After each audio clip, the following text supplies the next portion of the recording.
let's take a look at chip stocks. Citi staying bullish on the group of names here within the sector.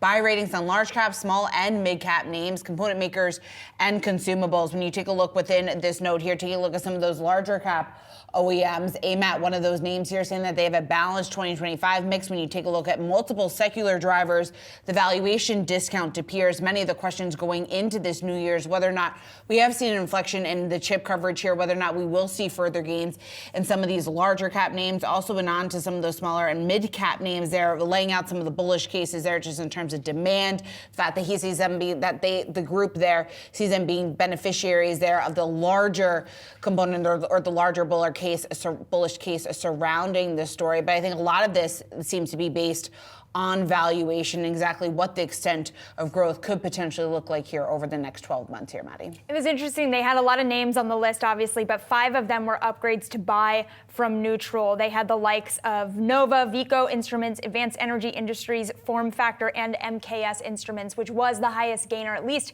in the pre-market trade. You can take a look on your screen here. Just the big gains that we are seeing across these names, again, upgraded to buy from neutral from Citi. And the analysts talking about how after a sharp correction, which we did see, there was seasonal weakness, but it was more than that. The amount of weakness that we saw in some of these names due to demand. He says that second half of last year correction means that the risk reward appears skewed to the upside moving forward. For this group of trades, they are closer to historically attractive PE levels, which is exactly the challenge that we've been talking about for a lot of those other names, including the likes of NVIDIA, which is also, just to say, another name that I know you've been talking about a lot this morning, but also surging off the back of that assembly partner Han Hai surging after their earnings as well. So interesting to see that movement.